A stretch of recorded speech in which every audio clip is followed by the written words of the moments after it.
یہ بتائیں قربانی واجب کس کس پر ہے؟ کیا ایسا ہو سکتا ہے کہ سارے گھر کی طرف سے ایک قربانی بھی کر دی جا سکتی ہے؟ کچھ اس کی وضاحت فرمائیں۔ قربانی کے واجب ہونے کے لیے چند شرطیں ہیں۔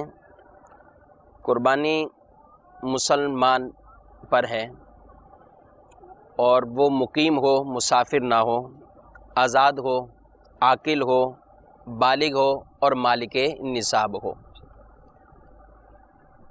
تو ہر وہ مسلمان جو عاقل، بالغ، مقیم ہے اور مالک نصاب ہے اس پر قربانی واجب ہے۔ نصاب اس کا یہ ہے کہ اگر کسی کے پاس 7.5 تولے سونا یا پھر 52.5 تولے چاندی اگر کسی کے پاس یہ موجود گئے تو اس پر قربانی جو ہے وہ لازم ہوگی۔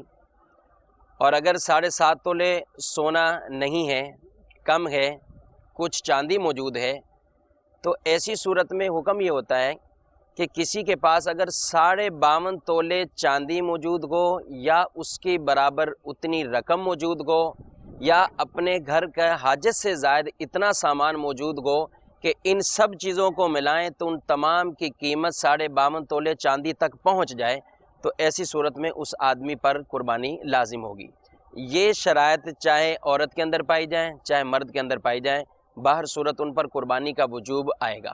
اب گھر کی ضروریات کا سامان مطلب جو ایک تو حاجت کے اندر آتا ہے، ضرورت میں آتا ہے، ایک حاجت سے زائد ہے جس کی ضرورت نہیں ہے، نہ گرمی میں ضرورت ہے نہ سردی میں ضرورت ہے، وہ زائد چیز رکھی، تو نصاب کے اعتبار سے اس کو بھی اس میں شمار کیا جائے گا تاکہ پورا حساب دیکھیں۔ اگر اس کے پاس تقریباً 52.5 تولے چاندی کی رقم کے برابر یہ سارا سامان مل کر، کرنسی مل کر، رقم مل کر یہ بن جاتے ہیں تو ایسی صورت پر اس پر قربانی لازم آئے گی۔ عاقل، بالغ، مقیم، آپ نے یہ اصطلاحات تو بیان کی، لیکن اگر اس کو تھوڑا سا مزید آسان کر دیں یہاں بھی موجود اسلامی بھائیوں اور مدنی چینل کے ناظرین کے لیے بھی۔ مقیم یعنی جو مسافر نہ ہو، کیونکہ مسافر پہ قربانی نہیں ہے، اور عاقل ہو، سمجھدار ہو، پاگل مجنون نہ ہو، اور بالغ تو یہ کہ جو بلوغت تک اس کو بالغ ہو چکا ہو۔